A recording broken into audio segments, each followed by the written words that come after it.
Então, hoje a gente vai falar sobre livre-arbítrio e responsabilidade, né? Nós estamos tomando como base o Livro dos Espíritos, capítulo 10, parte terceira, que vai das questões 843 a 850 e 872. Vamos falar também um pouquinho sobre o Evangelho, capítulo 5, item 4, capítulo 17, item 12.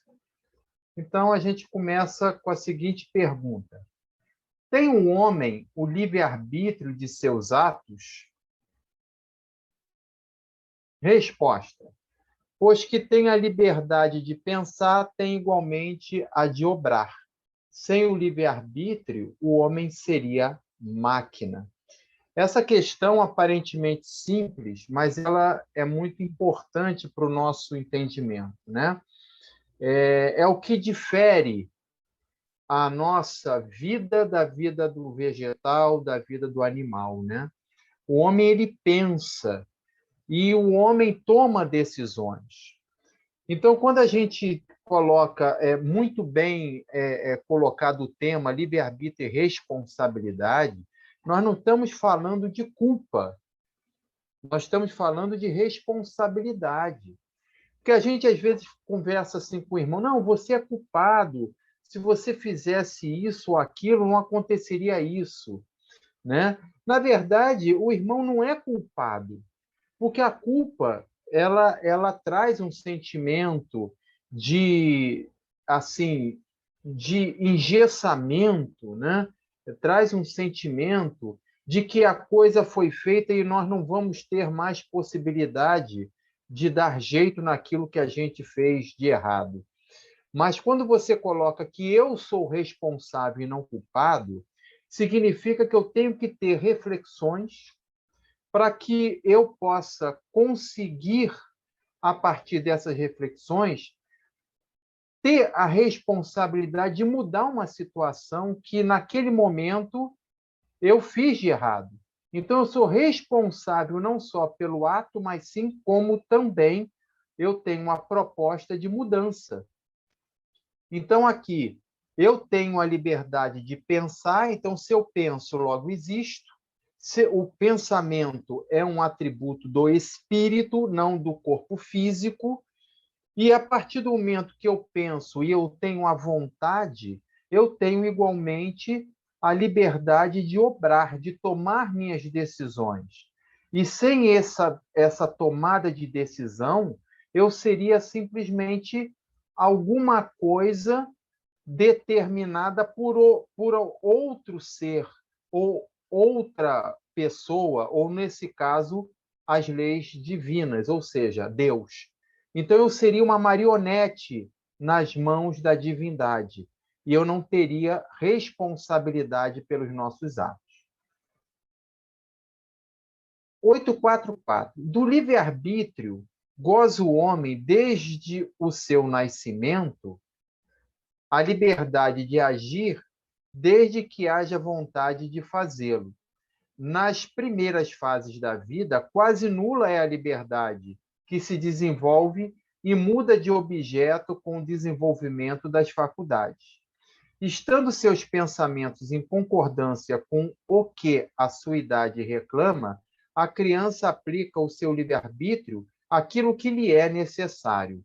Aí, essa resposta dos espíritos nos remete àquela parte quando Jesus fala no Evangelho, né? Venha a minhas criancinhas, vinde a minhas criancinhas, né? Porque nós sabemos que a criança ela tem na sua idade tenra, né? O início da vida física, ela tem a sua inocência, mas essa inocência não é inocência espiritual, aquele espírito que iniciou a sua jornada, mas a inocência no sentido de ainda não ter o despertamento dentro daquilo que ela veio fazer, dentro daquilo que ela veio com seus vícios, com as suas dificuldades, está tudo ainda no estado latente, ainda está adormecido. Então, por isso que na idade infantil, né, logicamente, é a idade que os pais eles têm a capacidade, eles têm a liberdade de agir na educação dos filhos, porque é ali que o espírito ainda está totalmente inocente, entre aspas, e vai captar os ensinamentos oportunos para a sua vida futura, a vida material futura. Então, a partir do momento que esse espírito ele vai crescendo cronologicamente, né? Quer dizer, com a idade, ele vai amadurecendo, vai aos poucos lembrando de todos os seus percalços, e se ele tiver uma educação salutar, uma educação, uma base educacional boa, ele vai desenvolver uma outra qualidade de vida, né? Dentro daquilo que ele traz, ele vai ser reeducado. Por isso a infância, entendeu? Por isso que nós, na infância, temos a possibilidade, e ela está totalmente, a criança ela está totalmente aberta a receber novas orientações, novos ensinos.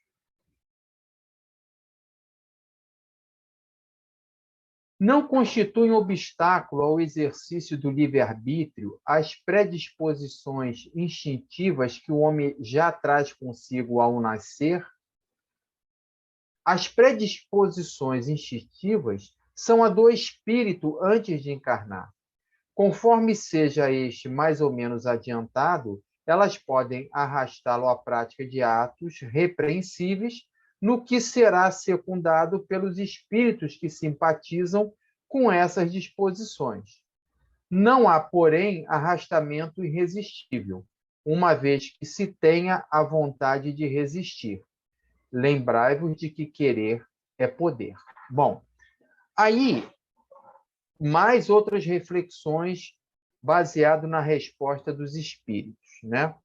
Ninguém reencarna, por exemplo, para fazer o mal àquela pessoa, para provocar um acidente, para provocar um ato, um roubo, um homicídio, um estupro. Ninguém nasce para isto. Mas o espírito, ele traz de vidas passadas questões muito fortes, vícios muito fortes. Então, ele traz dentro dele uma predisposição instintiva do que ele foi no passado.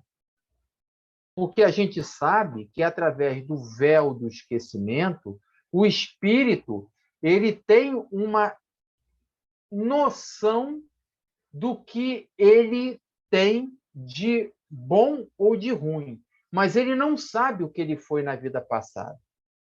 Eu posso, por exemplo, ter sido um amigo ou um inimigo, por exemplo, da Teresa, e eu estar com ela vivenciando uma nova realidade, mas eu posso ter uma simpatia muito grande pela Teresa, como realmente a gente tem uma afinidade, uma simpatia muito grande, mas eu também posso trazer uma animosidade de vidas passadas.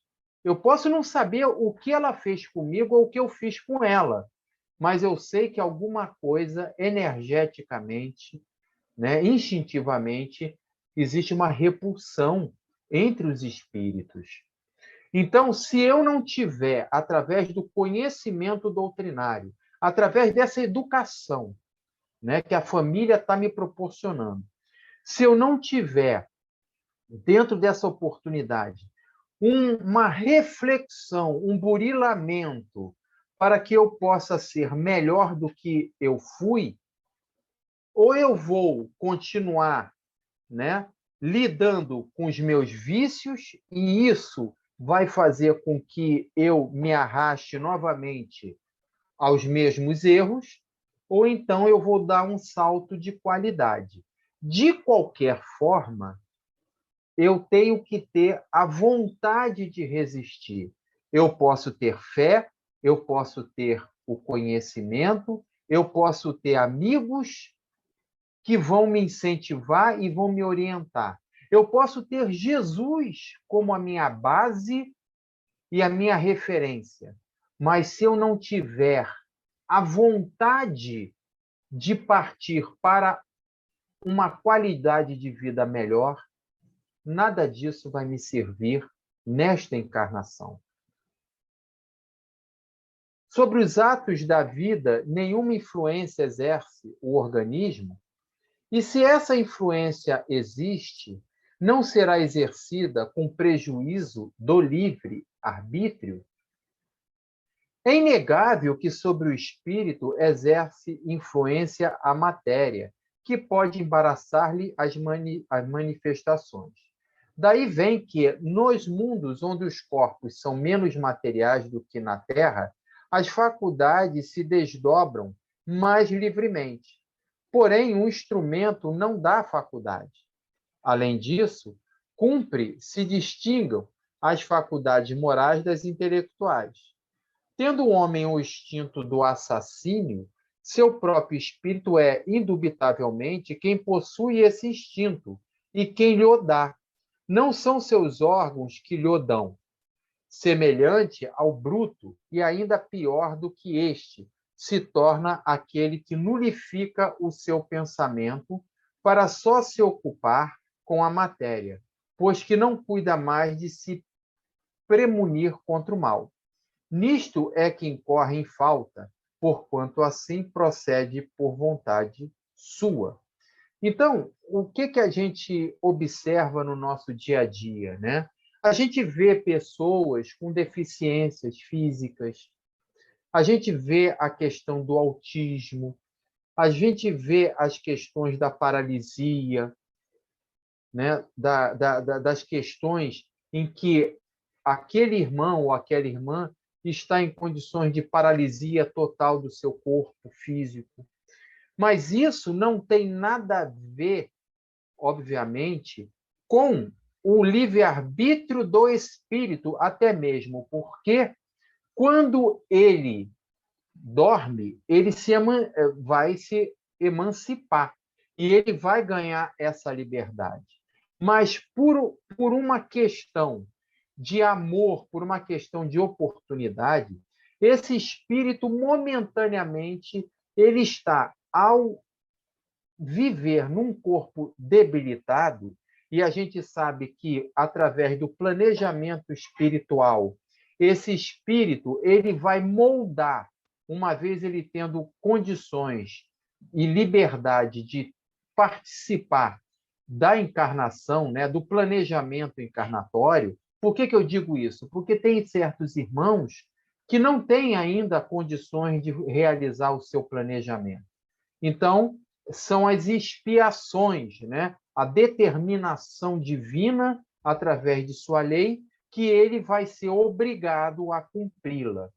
Então, isso significa que, através de um corpo aparentemente defeituoso, né, que causa a limitação na sua manifestação física do espírito, ele goza do seu livre-arbítrio não pela questão física, mas sim pela questão de escolha, sim por uma questão de perceber que, naquele momento, ele está tendo uma oportunidade de vivenciar aquilo que, em vidas passadas, ele não teve condições de vivenciar ou de passar no teste.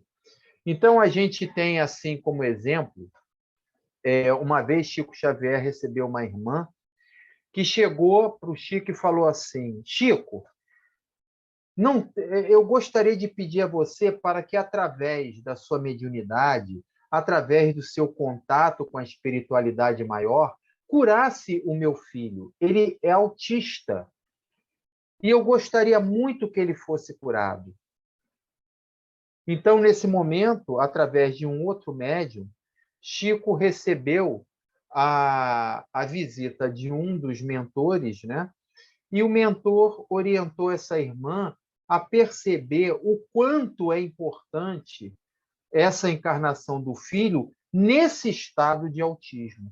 Porque esse filho foi um inimigo mortal em vidas passadas dessa mãe. E o autista, e ele como autista, ele tinha, através do seu corpo físico, uma limitação de agir contra essa mãe. Então, vejam que amor, né? Que oportunidade ambos estavam tendo naquele momento. A mãe, por ter que ter o contato com o filho e, através do amor materno, quebrar um pouco esse ódio, essa vingança desse espírito que, naquele momento, era o seu filho. E, na condição de autista, ele tinha essa limitação de não provocar nenhum tipo de violência contra essa mulher que, naquele momento, fazia o papel de mãe. Dando continuidade, Kardec pergunta: a aberração das faculdades tira ao homem o livre-arbítrio? Já não é senhor do seu pensamento aquele cuja inteligência se ache turbada por uma causa qualquer, e desde então já não tem liberdade. Então, o espírito encarnado, ele está limitado nas suas faculdades físicas, mas ele vai ter a liberdade a partir do momento que ele se emancipa durante o sono. Então, ele ganha liberdade nesse momento, até mesmo para ter as orientações espirituais, para ter o contato com os outros irmãos, para que ele possa, a cada momento, ser motivado a continuar naquele estado, uma vez voltando ao seu corpo físico. Essa aberração constitui, muitas vezes, uma punição para o espírito, que, porventura, tenha sido, noutra existência, fútil e orgulhoso, ou tenha feito mau uso de suas faculdades. Pode esse espírito, em tal caso, renascer num corpo de um idiota, como o déspota no de um escravo, e o mal rico no de um mendigo. O espírito, porém, sofre por efeito deste constrangimento, de que tem perfeita consciência. Está aí a ação da matéria.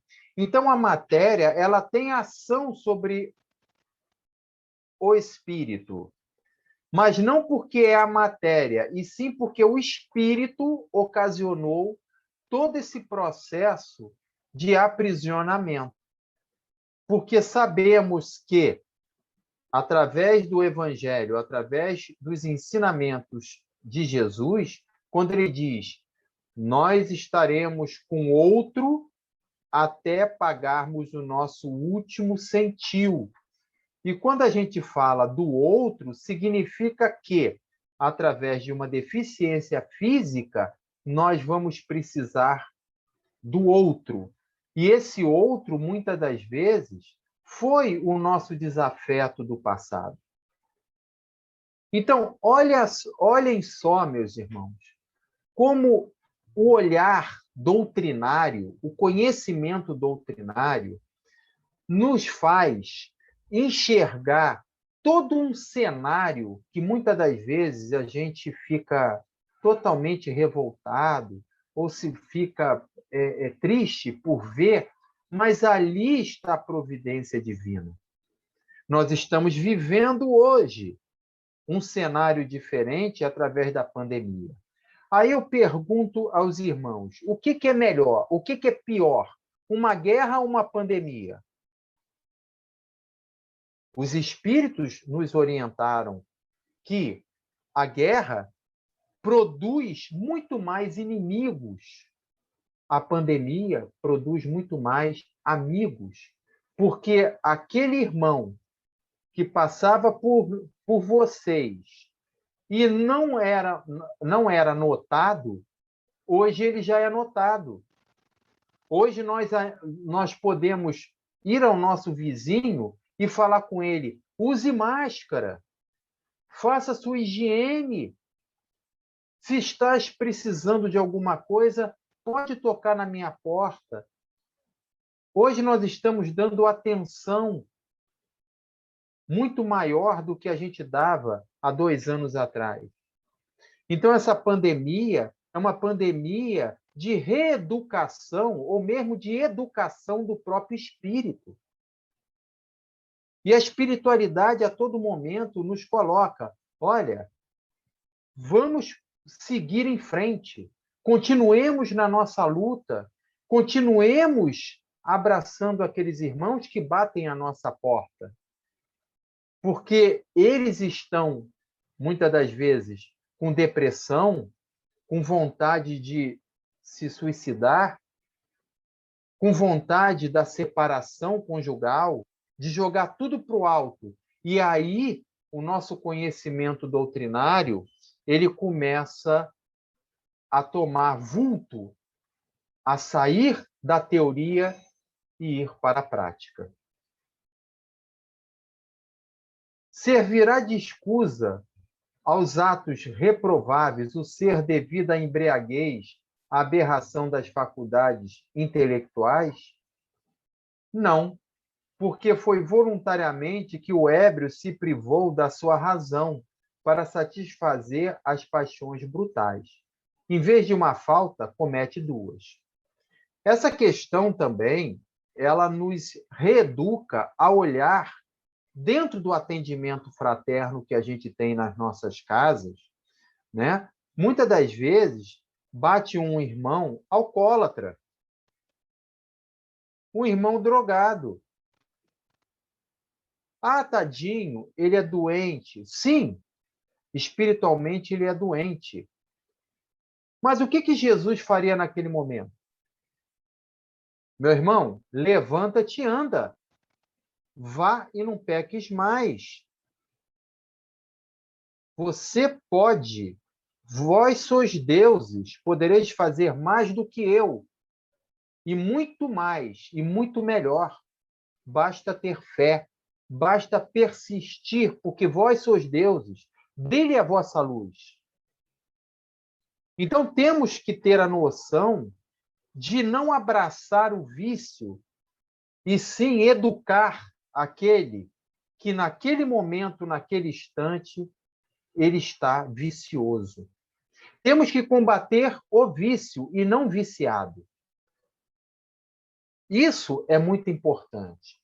E dentro dessas questões, naturalmente, o preconceito ele é quebrado. Todo o preconceito que a sociedade traz e que hoje em dia a mídia coloca muito fortemente para todos conhecerem, né, as leis humanas, os movimentos, né, contra o racismo, contra o homossexualismo, contra todos os tipos de violência, né? Então, hoje, a gente tem em mente, através da doutrina, uma consciência de que o espírito ele traz toda a sua bagagem, toda a sua moral, toda a sua ética, ou todos os seus vícios, e não uma cor de um corpo físico, não uma preferência de um irmão ou de uma irmã. Então, temos que ter esse olhar no espírito e não no corpo físico. E isso é muito forte, isso a doutrina nos traz. E é através do livre-arbítrio que nós vamos ter as nossas escolhas. Se essas escolhas são certas ou são erradas, isso a gente vai aprender com o tempo. Mas quem somos nós para julgar se nós não temos a profundidade do conhecimento o que é certo, o que é errado? É o nosso ponto de vista naquele momento, mas o ponto de vista é nosso, podemos mudar com o tempo, com o crescimento, com o entendimento. Qual a faculdade predominante no homem em estado de selvageria? O instinto ou o livre-arbítrio? O instinto, o que não o impede de agir com inteira liberdade, no tocante a certas coisas, mas aplica, como a criança, essa liberdade às suas necessidades, e ela se amplia com a inteligência. Conseguintemente, tu, que és mais esclarecido do que um selvagem, também é mais responsável pelo que fazes do que um selvagem o é pelos seus atos. Ou seja, podemos punir, podemos julgar um malfeitor? Não. Primeiro, nós não sabemos a história de vida desse malfeitor. Segundo, se ele é um espírito ignorante, ele é aquilo que ele acha que é o correto. É aquilo que ele acha que está fazendo para ele ou para os seus o bem. Agora, cabe a nós educá-lo, mostrá-lo que existem outras opções para que ele possa até mesmo olhar para as duas opções e ter o poder de escolha. Olha o desenvolvimento que nós estamos proporcionando a esse irmão de ampliar o seu livre-arbítrio. Uma vez, eu assisti uma palestra e eu achei muito interessante a abordagem do irmão, quando ele colocou a diferença de livre-arbítrio para determinismo. Então, ele colocou assim, que a partir do momento que a gente vai evoluindo, a gente vai ganhando livre-arbítrio e nós vamos perder um pouco a influência dos nossos instintos nas nossas vidas, né? Ou seja, Deus vai nos deixando mais livres para agir nas oportunidades que Ele está dando para nós. Aí, um irmão que estava assistindo essa palestra levantou o dedo e falou assim: não entendi ainda. Ficou ainda mais confuso para mim. Aí ele abordou, ele fez uma metáfora, né?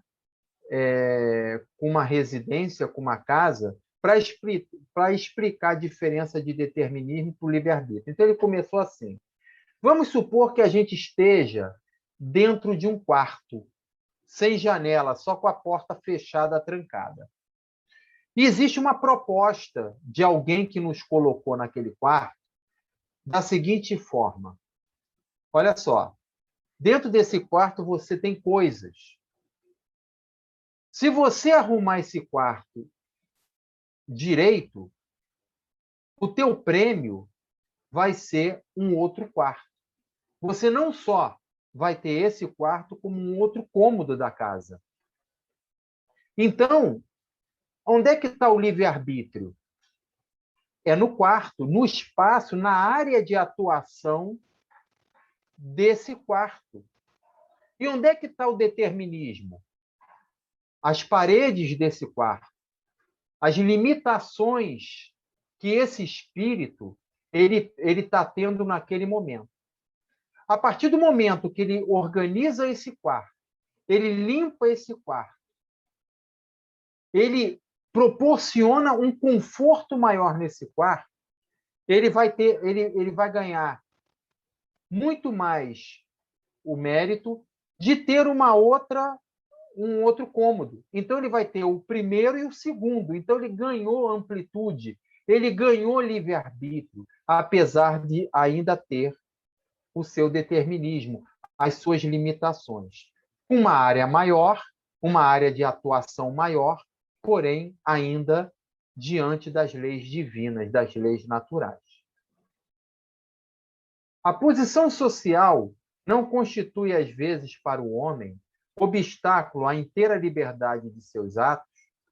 É fora de dúvida que o mundo tem suas exigências. Deus é justo e tudo leva em conta. Deixa-vos, entretanto, a responsabilidade de nenhum esforço empregardes para vencer os obstáculos.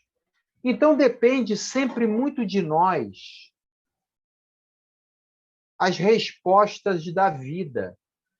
Não existem, não existem respostas, mas sim escolhas. Tudo que a gente recebe hoje é fruto de uma escolha que nós tivemos no passado ou no presente. Então, eu quero saber por que eu vivo, que eu recebo tudo isso das pessoas. Eu sou uma pessoa infeliz porque eu não dou sorte na vida. Ou seja, eu preciso analisar primeiro o porquê que eu estou vivenciando esse momento. Então, é uma questão de analisar a nossa fé, o nosso conhecimento e o que nós estamos fazendo com tudo isso. Sem caridade, sem o movimento ao próximo, eu não vou sentir na pele o que é vivenciar o amor de Jesus. Eu sei porque eu estudo teoria, mas precisamos vivenciar. Então, se eu estou aqui blasfemando contra Deus, chorando o que eu estou recebendo aparentemente da vida, e se eu não tiver uma clareza de observar que tudo isso faz parte de um crescimento meu, eu preciso passar por isso para eu aprender, para eu vivenciar, para que amanhã eu possa não fazer mais, ou ter o know-how de fazer com que os outros, né, passar o conhecimento, a minha vivência, para que ele também possa ter as mesmas oportunidades de aprendizado. É por isso que nós estamos aqui. Para eu receber do Vicente de Paula, do Francisco de Paula, a oportunidade de estudar e dar uma palestra. E, através desse estudo, eu perceber que eu preciso ainda vivenciar o amor de Jesus. E é por isso que a gente está aqui. E esse resumo teórico do imóvel das ações humanas, eu analisei alguns pontos sobre o texto, que é um texto grande, e ele coloca aqui: cabe à educação combater as más tendências. Mas que educação é essa? Essa educação que a gente fala tanto, né? O espírito tem que se educar. É dar escola para o espírito? É dar curso técnico, profissionalizante do espírito? Não, isso é dar conhecimento. Educar é oferecer uma segunda opção. Educar é combater o crime, não o criminoso. Educar é não dizer para o outro que ele é culpado, e sim responsável. Educar é não abraçar aqueles que entram pela primeira vez na nossa casa, mas sim abraçar todos aqueles que há anos vêm trabalhando pela nossa casa. Porque os trabalhadores espíritas precisam também de acolhimento. Eles precisam também se educar. Eles precisam também ter as oportunidades de continuar vibrando e trabalhando para Jesus. Então, o nosso trabalho é constante, não só conosco, como para os trabalhadores e, principalmente, para aquelas pessoas que estão entrando pela primeira vez na nossa casa. Educar é acolher. Educar é passar a doutrina não de forma teórica, mas de forma prática. Educar é saber ouvir abertamente e falar com tranquilidade, mas com educação, com critérios, falar abertamente também, ter voz dentro de um grupo. Educar é saber que Jesus não é somente o nosso mestre, a nossa referência, mas sim aquele que está nos aguardando. Ele simplesmente não passou a mensagem e foi embora. Ele passou a mensagem e continua perto de nós, nos incentivando a cada momento, a cada instante de nossa vida. Desprendido da matéria e no estado de erraticidade, o espírito procede à escolha de suas futuras existências corporais de acordo com o grau de perfeição e que haja chegado, e é nisto que temos dito, que consiste, sobretudo, o seu livre-arbítrio. Ele vai ganhando, através de sua compreensão, de seus esforços, o livre-arbítrio. Como se ele estivesse ganhando, como se ele ganhasse um outro cômodo da casa. Porque ele trabalhou bem. Então, se aquela pessoa ela tem um entendimento, não vamos desprezar porque ela só tem aquele entendimento. Vamos proporcionar a ela a trabalhar bem dentro do que ela entende, dentro do que ela pode nos oferecer, para que ela possa ganhar um novo cômodo. Não é isso que Deus faz conosco? Nos dá as oportunidades para ganhar novos cômodos? Então, vamos também pegar essas pessoas que têm aparentemente uma inteligência debilitada por uma questão física, uma questão psicológica nesta encarnação, e vamos dar para ela o trabalho de acordo com as suas capacidades, mas vamos dar e incentivá-la a crescer. Isso é educar o espírito. Sem o livre-arbítrio, o homem não teria nem culpa por praticar o mal, nem mérito em praticar o bem. Olha que maravilha! Se eu pratiquei o mal, é porque é de acordo com a lei de Deus, eu pratiquei o mal. Alguém me disse para eu praticar e eu pratiquei. Eu sou uma marionete, eu não tenho responsabilidade nenhuma. Então, por que eu estou aqui? Se eu estou aqui, é por algum propósito, e o propósito é o meu crescimento. E para eu crescer, eu tenho que aprender. E para eu aprender, eu tenho que ter liberdade de acertar e de errar. E para eu ter liberdade de acertar e de errar, eu não sou uma máquina, eu penso, logo existo. Brilhe a vossa luz. Por que Jesus gastou um tempo precioso de não sei quantos séculos para reencarnar, para passar 33 anos de sua vida passando os ensinamentos para uma máquina? Não. Porque ele acredita na gente, ele acredita nas possibilidades de crescimento. E nós podemos, porque ele confia em nós. Nós temos Deus dentro de nós. O que nós precisamos é ter vontade. Porque conhecimento nós temos o mestre, nós temos até a fé. Mas se a gente não fizer o movimento para o outro, nada disso vai adiantar. O Evangelho nos coloca: de duas espécies são as vicissitudes da vida, ou, se o preferirem, promanam de duas fontes bem diferentes, que importa distinguir. Umas têm sua causa na vida presente, outras fora desta vida. Remontando-se à origem dos males terrestres, reconhece-á que muitos são consequências naturais do caráter e do proceder dos que os suportam. Quantos homens caem por sua própria culpa? Quantos são vítimas de sua imprevidência, de seu orgulho e de sua ambição? Vamos mudar a palavra culpa? Responsabilidade.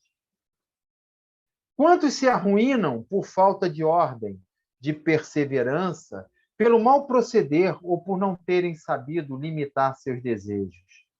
Quantas uniões desgraçadas, porque resultam de um cálculo de interesse ou de vaidade, e nas quais o coração não tomou parte alguma. Quantas dissensões e funestas disputas se teriam evitado com um pouco de moderação e menos suscetibilidade? Quantas doenças e enfermidades decorrem da intemperança e dos excessos de todo gênero? Quantos pais são infelizes com seus filhos porque não lhes combateram desde o princípio as más tendências? Por fraqueza ou indiferença, deixaram que neles se desenvolvessem os germes do orgulho, do egoísmo e de tola vaidade, que produzem a secura do coração.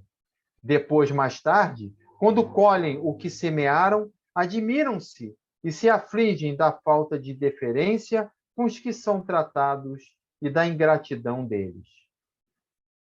Interroguem friamente suas consciências, todos os que são feridos no coração pelas vicissitudes e decepções da vida. Remontem passo a passo a origem dos males que os torturam e verifiquem se, as mais das vezes, não poderão dizer: se eu houvesse feito ou deixado de fazer tal coisa, não estaria em semelhante condição. A quem então há de o homem responsabilizar por todas essas aflições, senão a si mesmo?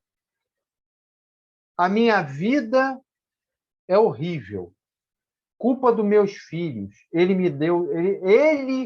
me dá desgosto. A minha vida é um inferno por causa do meu marido ou da minha esposa, ou por causa da minha sogra ou da minha mãe, ou por causa do meu chefe, ou esse trabalho que eu escolhi, eu não estou me sentindo bem, eu odeio o meu trabalho, mas eu sou obrigado a estar nele. Quantas questões, quantos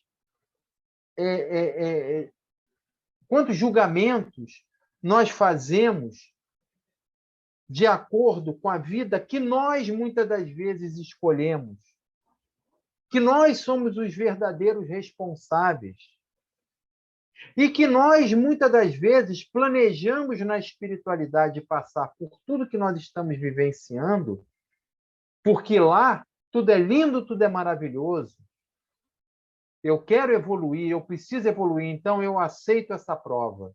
Mas quando a gente chega aqui, muitas das vezes, ou na maioria das vezes, né, a gente falha, não por incapacidade, mas sim porque o nosso homem velho grita muito mais alto e a gente cede aos caprichos desse homem velho, não da sociedade, mas de nós mesmos.